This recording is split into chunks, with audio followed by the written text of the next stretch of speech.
PM Modi के Israel दौरे का आज दूसरा दिन है। प्रधानमंत्री आज करीब 12:15 बजे याद वाशेम जाएंगे और होलोकॉस्ट के पीड़ितों को श्रद्धांजलि देंगे। इसके बाद पीएम मोदी दोपहर 1 बजे राष्ट्रपति इसाक हर्जोग से मुलाकात करेंगे।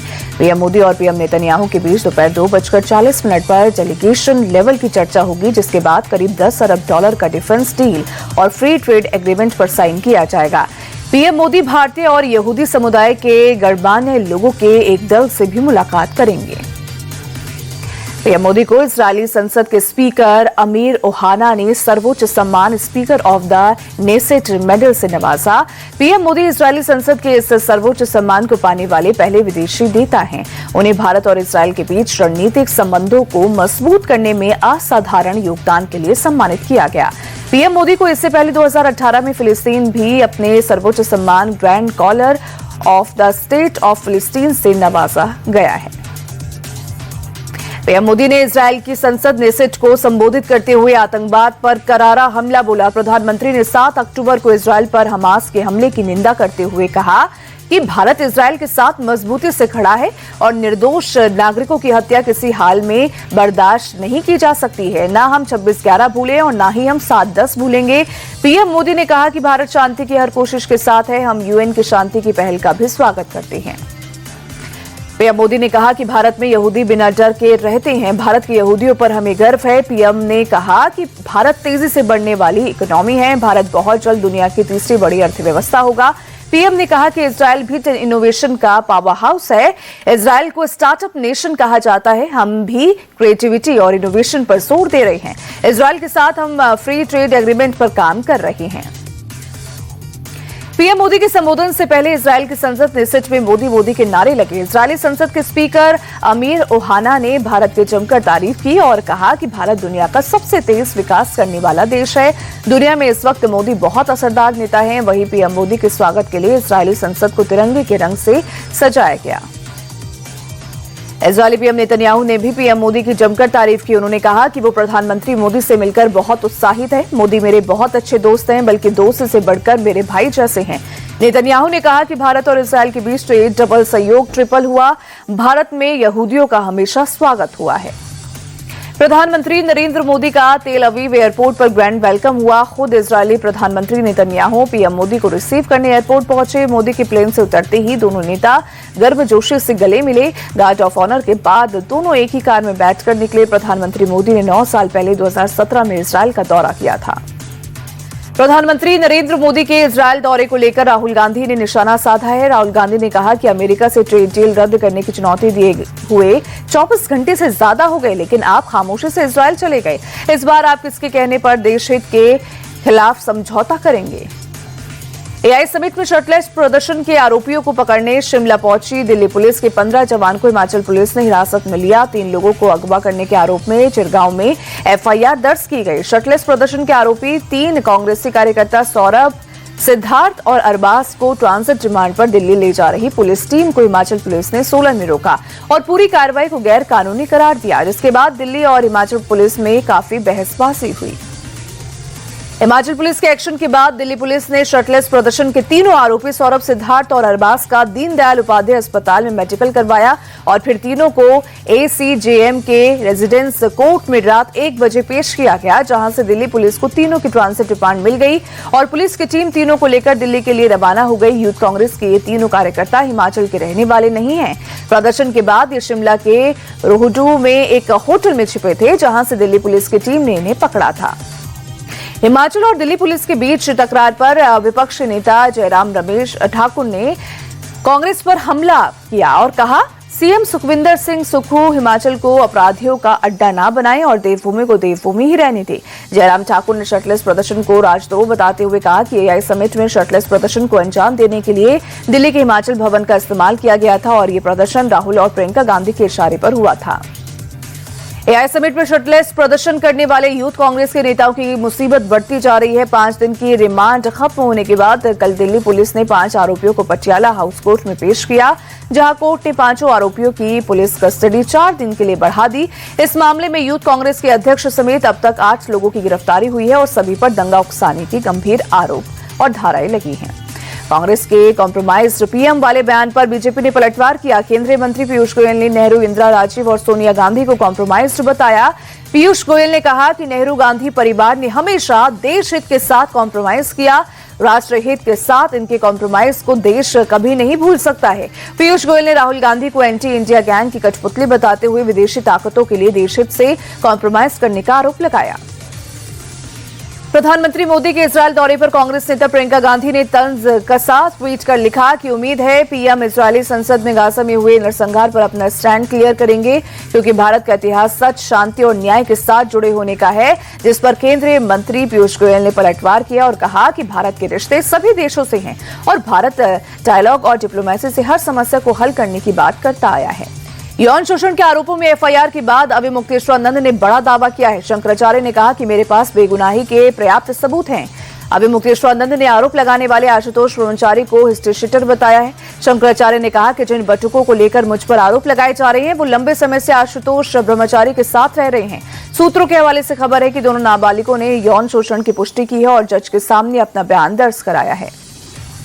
8वीं कक्षा की किताब में जुडिशियल करप्शन चैप्टर जोड़े जाने पर सुप्रीम कोर्ट की सख्ती के बाद एनसीईआरटी बैकफुट पर आ गई है।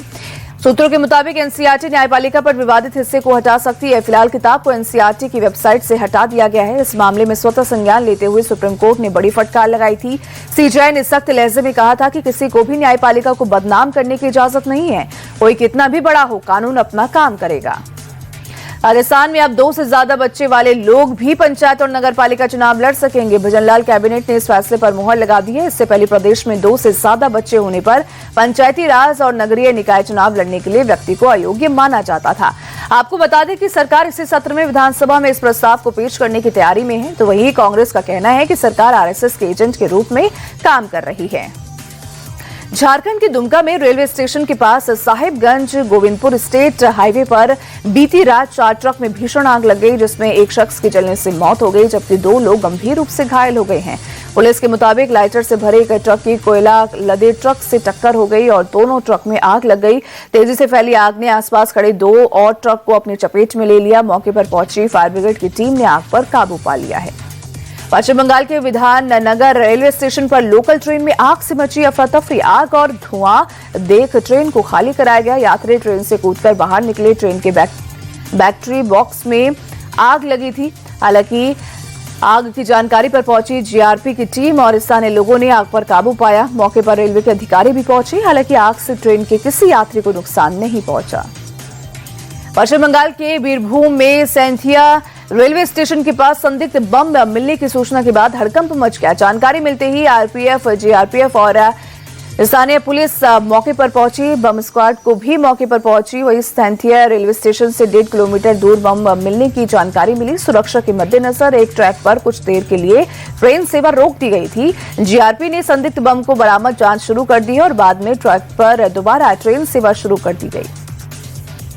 एमपी के भोपाल में ओवरटेक को लेकर विवाद हुआ। साध्वी रंजना के साथ कार चालक ने की अभद्रता। नर्मदापुर में इलाके में ओवरटेक के दौरान कार से टक्कर लगने से विवाद बढ़ गया। साध्वी रंजना ने थाने में एफआईआर दर्ज कराई। वहीं घटना की जानकारी मिलने के बाद मौके पर पहुंचे विश्व हिंदू परिषद और बजरंग दल के कार्यकर्ता। थाने के बाहर कार्यकर्ताओं ने प्रदर्शन करते हुए आरोपियों को जल्द गिरफ्तार करने की भी मांग की है।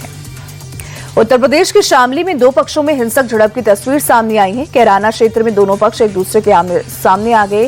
रेडियो में दोनों पक्ष एक दूसरे पर हमला करते नजर आ रहे हैं। दोनों तरफ से जमकर लाठी डंडे और पत्थर चले। मारपीट का वीडियो वायरल होने के बाद एक्शन में आई पुलिस ने केस दर्ज कर 5 आरोपियों को गिरफ्तार किया है। उत्तर प्रदेश के मेरठ में एक युवक की सरेआम गोली मारकर हत्या कर दी गई। नकाबपोश हमलावरों ने युवक के सिर में 1 गोली और शरीर पर 4 गोली मारी और वारदात को अंजाम देने के बाद फरार हो गई। युवक की मौके पर ही मौत हो गई। आशंका जताई जा रही है कि युवक की प्रेम प्रसंग के चलते हत्या की गई। फिलहाल पुलिस मामले की तफ्तीश और हमलावरों की शिनाख्त में जुटी है। ग्रेटर नोएडा के लुक्सर हत्याकांड में पुलिस के हाथ बड़ी सफलता लगी है। पुलिस ने हत्याकांड के 2 मुख्य आरोपी सचिन और विपिन को धर दबोचा है। एकोचकवन थाना इलाके में बीती रात पुलिस और बदमाशों के बीच मुठभेड़ हुई। पुलिस के रोकने पर दोनों आरोपियों ने फायरिंग की। पुलिस की जवाबी कार्रवाई में दोनों आरोपी पैर में गोली लगने से घायल हो गए। पुलिस ने दोनों के पास से एक पिस्टल भी बरामद की है। जम्मू कश्मीर में सुरक्षा बलों ने आतंकवादियों की बड़ी साजिश नाकाम कर दी है। सर्च ऑपरेशन के दौरान पुंछ के जंगलों से 2 आईईडी और 2 चाइनीज ग्रेनेड बरामद किए गए। आतंकवादियों ने ये विस्फोटक किसी बड़े हमले के लिए छिपा कर रखे थे। सुरक्षा बलों ने बरामद हुए आईईडी को डिफ्यूज भी कर दिया है। मुंबई के मलाड में पुलिस ने एक फल बेचने वाले को गिरफ्तार कर लिया है। फल विक्रेता पर फलों पर चूहे मारने की दवा लगाकर बेचने का आरोप लगा है। खरीदार के आरोप के बाद एक्शन में आई पुलिस ने दोनों दुकानदारों को हिरासत में ले लिया है। पूछताछ में फल दुकानदार ने कबूल किया है कि चूहे फल खाते हैं, इसीलिए इस फलों पर चूहे मारने की दवा लगाई गई। दिल्ली में सीएम रेखा गुप्ता ने अंतर्राष्ट्रीय फिल्म फेस्टिवल के लोगों का अनावरण किया। 25 मार्च से 31 मार्च तक फिल्म फेस्टिवल का आयोजन किया जाएगा। 100 से ज्यादा देशों की 2000 से ज्यादा फिल्मों का रजिस्ट्रेशन हुआ, जिनमें से 125 फिल्में प्रदर्शित की जाएंगी। मशहूर डायरेक्टर राकेश ओमप्रकाश मेहरा को प्रोग्राम डायरेक्टर बनाया गया है। T20 विश्व कप के सुपर 8 मुकाबले में आज 2 मुकाबले खेले जाएंगे। पहला मैच साउथ अफ्रीका और वेस्टइंडीज के बीच होगा, तो वहीं सेमीफाइनल के रेस में बने रहने के लिए दोनों टीमों की नजर मैच जीतने पर होगी। वेस्टइंडीज और साउथ अफ्रीका की टीम अपने शुरुआती मैच जीतने में कामयाब रही है। वेस्टइंडीज ने जिम्बाब्वे को 2, साउथ अफ्रीका ने टीम इंडिया को करारी शिकस्त दी है। अहमदाबाद में दोपहर 3 बजे से खेला जाएगा सुपर 8 का ये अहम मुकाबला। सुपर 8 के आज के दूसरे मैच में भारत और जिम्बाब्वे के बीच खेला जाएगा अहम मुकाबला। चेन्नई में शाम 7 बजे से दोनों टीमें एक दूसरे के आमने सामने होंगी। सुपर 8 के इस मैच में दोनों टीमों की जीत पर होगी नजर। हारने वाली टीम का विश्व कप से रास्ता होगा साफ। वहीं भारत फिलहाल ग्रुप में तीसरे नंबर पर है, जबकि जिम्बाब्वे चौथे नंबर पर पहुंच चुकी है। टीम इंडिया को सेमीफाइनल के रेस में बने रहने के लिए हर हाल में जीत जरूरी है। भारतीय टीम को जिम्बाब्वे से चौकन्ना रहने की जरूरत है, क्योंकि जिम्बाब्वे ने ग्रुप मैच में ऑस्ट्रेलिया को हराकर बाहर का रास्ता दिखा दिया था। सुपर 8 में न्यूजीलैंड ने श्रीलंका को 61 रन से हराकर T20 विश्व कप से बाहर कर दिया है। न्यूजीलैंड ने पहले खेलते हुए श्रीलंका को 169 रनों का टारगेट दिया था। श्रीलंका की टीम 7 विकेट खोकर 107 रन ही बना सकी। न्यूजीलैंड के Sachin Ravindra player of the match बने। सचिन रविंद्र ने गेंदबाजी में 4 खिलाड़ियों को पवेलियन भेजा, तो वही बल्लेबाजी में अपनी टीम के लिए जरूरी 32 रन बनाए। न्यूजीलैंड की तरफ से मिचेल सैंटनर ने कप्तानी पारी खेलते हुए सबसे ज्यादा 47 रन बनाए। श्रीलंका की तरफ से कामिंदु मेंडिस ने 32 रनों की पारी खेली।